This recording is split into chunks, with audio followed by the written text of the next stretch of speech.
O cristão tem acesso a um universo paralelo. Evangelho de Marcos, capítulo 8, comentário de Mari Persona.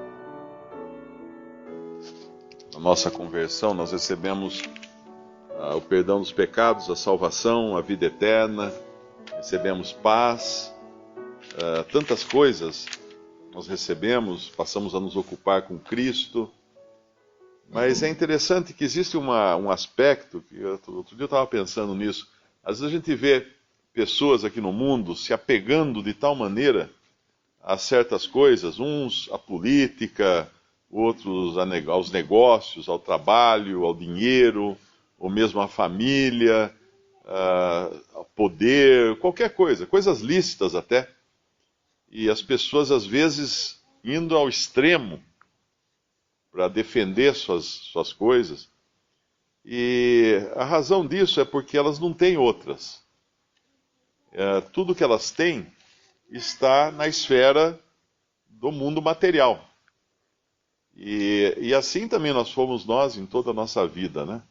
Aí nós nos convertemos e nós às vezes perdemos de vista que nós vivemos agora em duas realidades. Nós vivemos numa realidade que é aqui nesse mundo, mas existe uma outra realidade, invisível aos olhos da carne, mas que nós temos acesso a ela. Quando nós oramos, nós entramos nessa outra esfera, nós combatemos com as hostes espirituais nos lugares celestiais, nós nos apresentamos diante do trono da graça para recebermos ajuda em ocasião oportuna. Então nós temos acesso a uma outra esfera, que é a esfera espiritual, é o mundo espiritual, a esfera celestial, a pessoa de Cristo nessa esfera, a Deus como Pai nessa esfera. Mas é fácil a gente perder isso de vista, né? Porque nós acabamos tão ocupados com as coisas do aqui e do agora que nós não enxergamos essa esfera. E tem vários exemplos disso nas Escrituras. O Senhor, quando revestiu de poder esses discípulos, o que ele estava dando a eles era um gosto, vamos dizer assim, uma amostra do que seria no reino. Tanto é que quando ele aparece no monte, transfigurado, junto com Moisés e com Elias, e os discípulos viram ele eles estavam vendo essa outra esfera, eles estavam vendo essa outra realidade que foge aos sentidos da carne, do corpo. Lá em 2 Reis, capítulo 6, nós vemos um exemplo dessa realidade. E basicamente a aflição aqui do discípulo, do profeta, do jovem, é parecida com a aflição dos discípulos ali na necessidade do pão. É o versículo 14. Então enviou para lá cavalos e carros e um grande exército, os quais vieram de noite e cercaram a cidade. E o moço do homem de Deus se levantou muito cedo e saiu, e eis que um exército tinha cercado a cidade com cavalos e carros. Então o seu moço lhe disse: Ai, meu senhor, que faremos? É mais ou menos o que os discípulos falam: Ai, meu senhor, que faremos para alimentar essa grande multidão? E aqui o moço o discípulo do profeta Eliseu: Ai, meu senhor, que faremos? E ele disse: Não temas, porque mais são os que estão conosco do que os que estão com eles. E orou Eliseu e disse: Senhor, peço-te que lhe abras os olhos, para que veja. E o Senhor abriu os olhos do moço e viu. E eis que o monte estava cheio de cavalos e carros de fogo em redor de Eliseu. E como desceram a ele, Eliseu orou ao Senhor e disse: Fere, peço-te, esta gente de cegueira, e feriu-a de cegueira, conforme a palavra de Eliseu.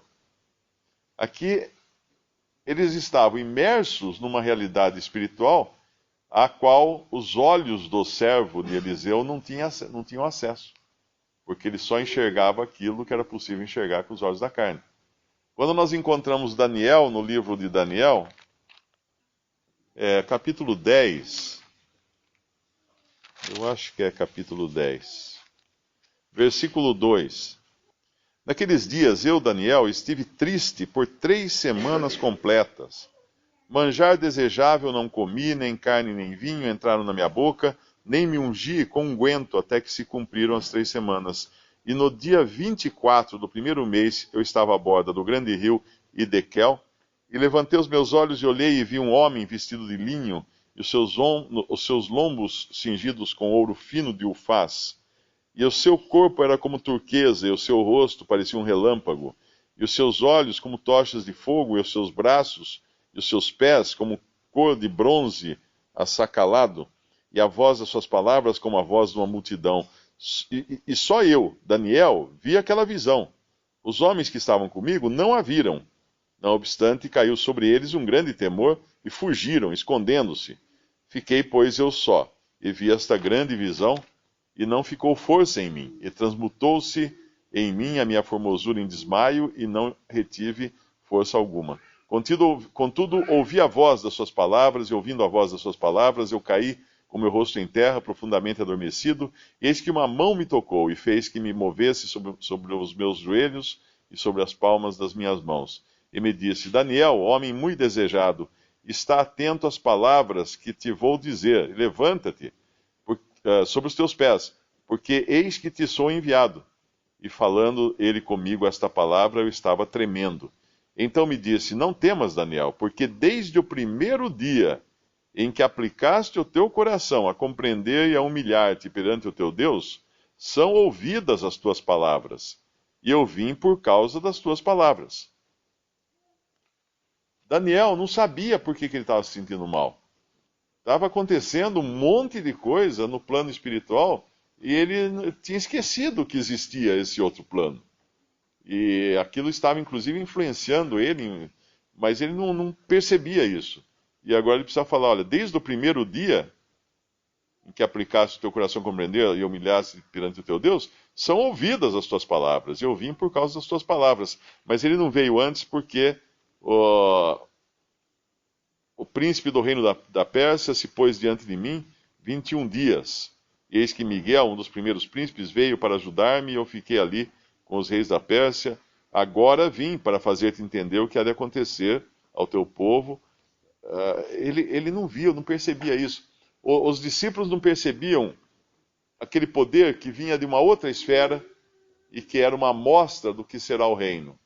O servo de Eliseu não percebia que eles estavam cercados por um exército muito maior do que o exército inimigo. Daniel não percebia que tudo que ele tinha orado e confessado tinha sido ouvido e as providências estavam sendo tomadas. Mas ele se esqueceu. E nós também nos esquecemos com facilidade de que nós vivemos em duas esferas. Eu não digo que o cristão deva esperar, olhar em volta e ver um exército de soldados quando ele está em perigo, ou que ele vá ter um anjo que vai descer até ele, ou que o pão vai se multiplicar realmente diante dos seus olhos, porque Deus fez todas essas coisas em determinados momentos com um propósito muito definido. É loucura nós queremos repetir certas coisas que estão na Bíblia só porque estão na Bíblia. Tem coisas que são muito específicas para aquele momento, para aquela ocasião, para aquela pessoa que Deus usou. Mas o princípio continua valendo. Nós vivemos em duas realidades.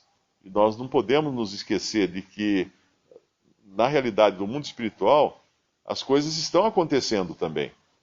É sempre bom voltar a reler aquele livreto, a oração e o mundo espiritual, acho que é esse o nome.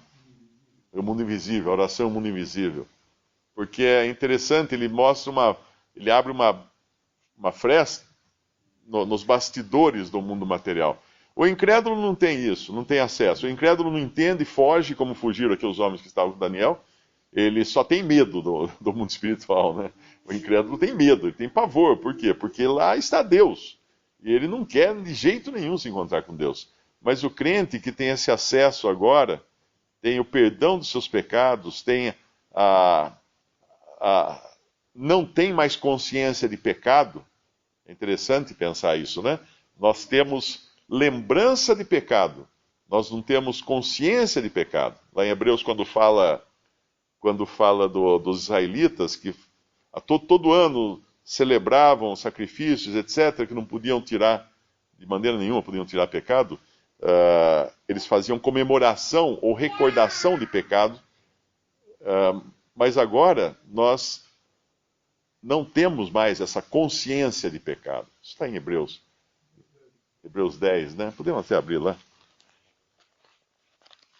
Porque foi essa obra que Deus fez que nos capacitou agora a termos acesso a essa esfera, que é a esfera espiritual. Hebreus 10, versículo 2 e 3. De outra maneira, teriam deixado, versículo 1, porque tendo a lei a sombra dos bens futuros e não a imagem exata das coisas, nunca pelos mesmos sacrifícios que continuamente se oferecem cada ano, pode aperfeiçoar os que a eles se chegam. Então, esqueça a lei se quiser que ela mude alguma coisa na pessoa, não vai mudar. De outra maneira, teriam deixado de se oferecer, porque, purificados uma vez os ministrantes, nunca mais teriam consciência de pecado. Nesses sacrifícios, porém, cada ano se faz comemoração dos pecados. O que é isso? Recordação dos pecados. Porque é impossível que o sangue dos touros e dos bodes tire os pecados, pelo que entrando no mundo de sacrifício e oferta não quiseste, mas corpo me preparaste. Holocaustos e oblações pelo pecado não te agradaram. Então disse: eis aqui venho, no princípio do livro está escrito, de mim para fazer, ó Deus, a tua vontade. Cristo veio para consumar um sacrifício que poderia nos dar agora livre acesso a Deus. O véu foi rasgado de cima e embaixo na hora que o Senhor Jesus morreu na cruz. E quando ele subiu ao céu, ascendeu ao céu ressuscitado, está agora à destra de Deus, nós podemos vê-lo, não literalmente como viu Estevão quando era apedrejado, mas com os olhos da fé nós podemos vê-lo. E ele está lá.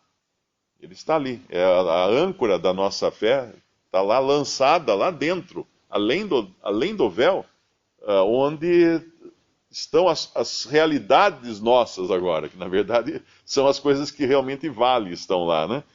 E nós temos agora essa posição tão perfeita, porque tendo lembrança de pecado, nós lembramos que nós éramos pecadores, nós lembramos dos nossos pecados, mas nós não temos consciência de pecado. O que é consciência de pecado? Eu estava pensando essa semana sobre essa passagem, e eu lembrei das minhas pedras na vesícula, né? Que um médico diagnosticou que eu tinha um monte de pedra, que precisava tirar, que era perigoso isso, podia dar um problema viajando em algum lugar sem recursos, e a coisa se complicar. Enquanto eu estava, depois que o médico falou, eu sabia das pedras e tinha consciência do perigo e do risco que eu estava correndo. Depois que eu fui operado, eu continuei me lembrando das pedras, tanto é que eu guardei elas num vidrinho algum tempo antes de jogar fora, mas eu continuei me lembrando daquelas pedras. Mas já não tinha mais consciência delas, porque elas não representavam mais nenhum risco para mim. Assim são os pecados. Cristo pagou na cruz, então hoje nós podemos ter esse acesso livre e desimpedido a essa outra esfera, sem medo, sem precisar fugir como fugiram os amigos de Daniel aqui. E crer que realmente Deus está mexendo os pauzinhos lá do outro lado da cortina. A gente não está enxergando, como acontece num palco, num teatro. A gente não sabe de onde vem aquelas mudanças de luzes, de onde vem aqueles efeitos sonoros, de onde vem as coisas que sobem, que descem, de onde aparece aquilo. Aqui tem um monte de gente lá atrás, muito mais até do que os atores, que estão mexendo um monte de roldanas e cordinhas, escadas, e liga, desliga, som, luz, tudo isso acontecendo nos bastidores. E nós também somos assim, nós estamos no palco aqui desse mundo, mas tem muito mais coisa acontecendo por trás da cortina do que aqui, efetivamente. Claro que a gente não vê, mas como nós já conhecemos agora a salvação, nós podemos crer pela fé.